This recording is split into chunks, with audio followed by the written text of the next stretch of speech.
नमस्कार, मैं हूं आपके साथ पूर्णिमा मिश्रा। हमारे खास प्रोग्राम क्या कहते हैं नरेंद्र मोदी में आज आपको सुनवाएंगे पीएम मोदी का वो ऐतिहासिक भाषण जो उन्होंने 5 जनवरी 2014 को महाराष्ट्र के रायगढ़ में दिया।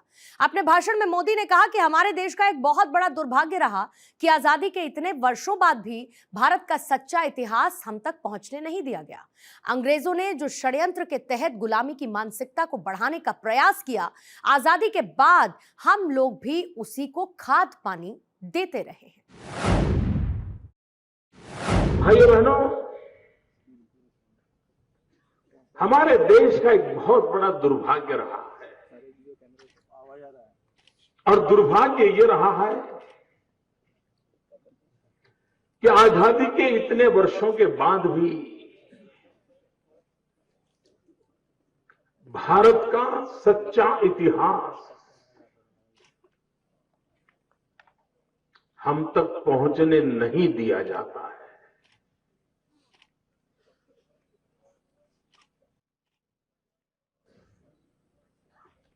अंग्रेजों ने जो षड्यंत्र के तहत इतिहास को रंग रूप देने की कोशिश की, गुलामी मानसिकता को पनपाने का प्रयास किया, आजादी के बाद हम लोग भी उसी को खाद पानी देते रहे और ऐसी स्थिति में इतिहास को जीने का प्रयास करते रहना, इतिहास से प्रेरणा लेते रहना, भावी इतिहास निर्माण के सपनों को संजोते रहना,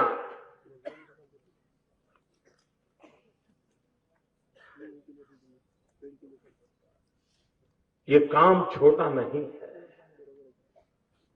और ये काम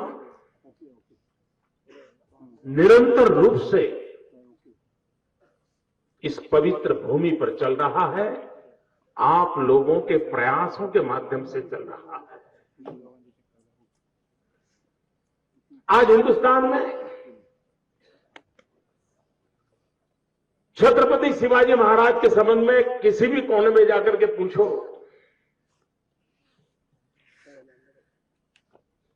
तो मन मस्तिष्क पर एक ही तस्वीर सामने आती है। घोड़े पे सवार है, हाथ में तलवार है, युद्ध की मुद्रा है।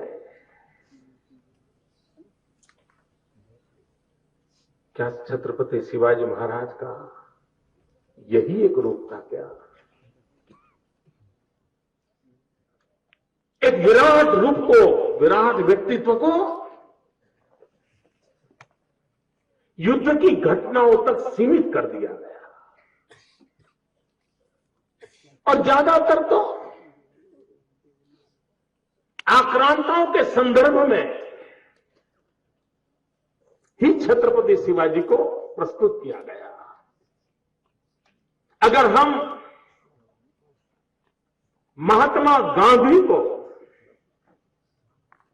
सिर्फ अंग्रेजों के साथ संघर्ष इसी एक पहलू के आधार पर महात्मा गांधी का मूल्यांकन करेंगे तो गांधी का सबसे बड़ा अन्याय होगा। उन्होंने समाजोद्धार के लिए कितने पहलू, कितने छोटे मोटे इनिशिएटिव लिए थे, उसमें एक अंग्रेजों के साथ संघर्ष का भी था। हम प्रभु रामचंद्र जी को सिर्फ रावण के साथ युद्ध इसी एक छोटे से हिस्से को लेकर के देखेंगे तो पूर्ण पुरुषोत्तम राम न इसको हम समझ पाएंगे, न उससे प्रेरणा ले पाएंगे। कितना व्यापक व्यक्तित्व था, विराट विराट व्यक्तित्व था। अगर हम कृष्ण भगवान को सिर्फ कंस के साथ लड़ाई, कंस को कैसे मारा उसी एक छोटे रूप से कृष्ण को देखने जाएंगे तो शायद हम ही कृष्ण के साथ अन्याय कर देंगे। उसी प्रकार से छत्रपति शिवाजी महाराज को भी हम घोड़े पर सवार, हाथ में तलवार, युद्ध की मुद्रा, इसी एक सीमित रूप में देखते रहेंगे तो शायद हम छत्रपति शिवाजी महाराज ने जो उज्जवल परंपराओं का निर्माण किया था, न उसको समझ पाएंगे, न उसके कदमों पर चल पाएंगे। और इसलिए महाराष्ट्र में एक उत्तम परंपरा रही है, अनेक शिव शाहीर हुए। बाबा साहब पुरंदरे जैसे महानुभावों ने बहुत बड़ी परंपरा खड़ी की है और उसके कारण शिवाजी महाराज के जीवन के अनेक पहलू आने वाली पीढ़ी तक पहुंचाने का एक निरंतर प्रयास चल रहा है और मैं मानता हूं यह उत्तम प्रयास है। हमारे देश में महापुरुषों के जीवन की तरफ नजर करें, राष्ट्र देवताओं की तरफ नजर करें तो एक बात उजागर के आती है। श्री कृष्ण का जीवन देखें तो गाय चराने वाले ग्वालों के बिना कृष्ण अधूरे लगते हैं। उनकी पूरी जीवन यात्रा में उन छोटे छोटे ग्वालों का उनकी पूरी यात्रा में जुड़ना एक अटूट हिस्सा था। प्रभु रामचंद्र जी का जीवन को देखें तो उसमें भी छोटे छोटे आदिवासी लोग, जामुवंत की सारी परंपरा, उनके बिना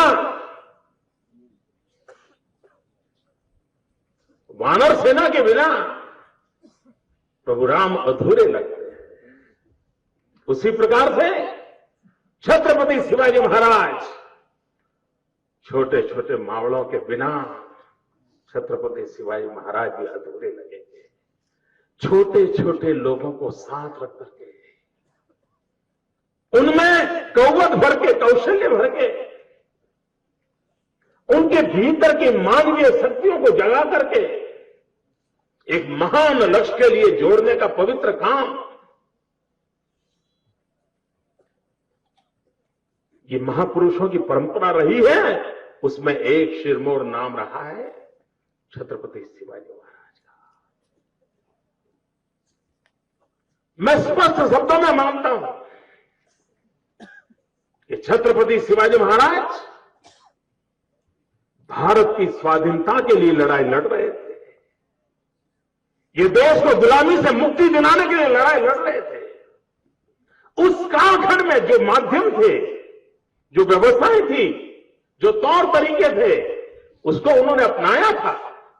लेकिन सत्ता नशीन होने की लड़ाई नहीं थी, राजपाट पाने की लड़ाई नहीं थी। इस महान भारत मां को गुलामी से मुक्ति दिलाने का एक भगीरथ प्रयास था। लेकिन साथ साथ आजाद भारत हो तो उसकी नींव कैसी हो, उसकी संस्कृति कैसी हो, उसकी परंपराएं कैसी हो, उसका एक मॉडल भी इसी धरती पर से उन्होंने प्रस्तुत किया था। इसी धरती से उन्होंने राष्ट्र निर्माण की प्रयोगशाला क्या हो उसको 350 साल पहले उन्होंने हमारे सामने प्रस्तुत किया था। कल 6 जनवरी है।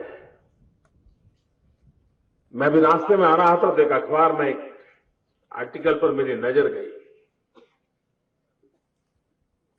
350 साल पहले 6 जनवरी को छत्रपति शिवाजी महाराज सूरत पधारे थे।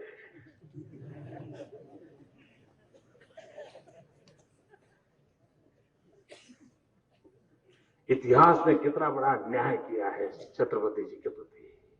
लिख दिया, सूरज को लूट दिया। भाइयों बहनों, छत्रपति शिवाजी महाराज ने सूरत आने का कष्ट इसलिए किया था कि उनको जानकारी मिली कि औरंगजेब अपना सारा खजाना सूरत में जमा कर रहा है। शाहिस्ता खान उस खजाने को संभाल रहा है। आज छत्रपति शिवाजी महाराज को लगता था कि अगर हिंदवी स्वराज की स्थापना करनी है तो ये जो लुटेरों ने धन लूटा है उसी को ला करके उसी के पैसों का उपयोग करते हुए मैं हिंदवी स्वराज की स्थापना करूंगा। और भाइयों बहनों, अगर स्थानीय लोगों का सहयोग नहीं होता, समर्थन न होता, तो ये काम संभव नहीं होता। मैं इतिहासज्ञ नहीं हूं, लेकिन मैं अनुमान लगा सकता हूं कि सूरत के उस जमाने के लोग होंगे जिन्होंने छत्रपति शिवाजी महाराज को जानकारियां दी होगी। सूरत के उस जमाने के लोग होंगे जिन्होंने वहां आने के रास्ते तय करके दिखाए होंगे। सूरत के उस जमाने के लोग होंगे जिन्होंने छत्रपति शिवाजी महाराज के लोगों को रखने का, छुपाने का प्रबंध किया होगा। उनके खान पान की चिंता की होगी। सब प्रकार का जो सपोर्ट चाहिए वो सपोर्ट सूरत के उस युग के नागरिकों ने दिया होगा। और तब जाकर के छत्रपति शिवाजी महाराज औरंगजेब के खजाने पर कब्जा कर पाए होंगे। और इसलिए यह शब्द प्रयोग करना जो सूरत लूटने आए थे, वो छत्रपति शिवाजी महाराज का घोर अपमान है। ये विकृत इतिहासकारों की देन है। ऐसे शब्दों में ही इतिहास के प्रति हमारा जो स्वाभिमान होना चाहिए, गौरव होना चाहिए, इसके प्रति कुछ न कुछ नए भाव पैदा, ऐसी स्थिति बनाई। भाइयों बहनों, मेरे लिए सौभाग्य के पल है छत्रपति शिवाजी महाराज की समाधि के पास बैठ करके मेरे मन में जो विचार आया, मुझे आने में देरी इसलिए हुई, मैं काफी देर वहां जाकर के बैठा रहा। मन वहां बैठने का लग गया, भाव से कुछ अनुभूति हो रही थी। और मैं मानता हूं कि ये सिर्फ राज कारोबार चलाने की एक वहीवटी व्यवस्था का जगह नहीं है। ये जगह सिर्फ दुश्मनों को परास्त करने के लिए युद्ध का सुरक्षित स्थान है, ऐसा सीमित अर्थ में नहीं करता हूं। मैं मानता हूं इस भूमि पर 350 साढ़े 300 साल के कालखंड में एक एक इंच धरती पर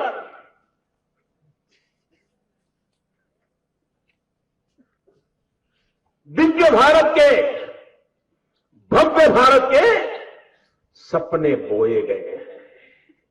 यहां की धरती वो बोए हुए सपने पुकार रहे हैं कि जो छत्रपति शिवाजी महाराज ने दिव्य भारत के, भव्य भारत के सपने संजोए थे, जीवन पर्यंत उसके लिए वो संघर्ष करते रहे, प्रयास करते रहे, सुधार करते रहे, वो सपने आज भी छत्रपति शिवाजी महाराज के शुभ हस्तों से बोए हुए हैं।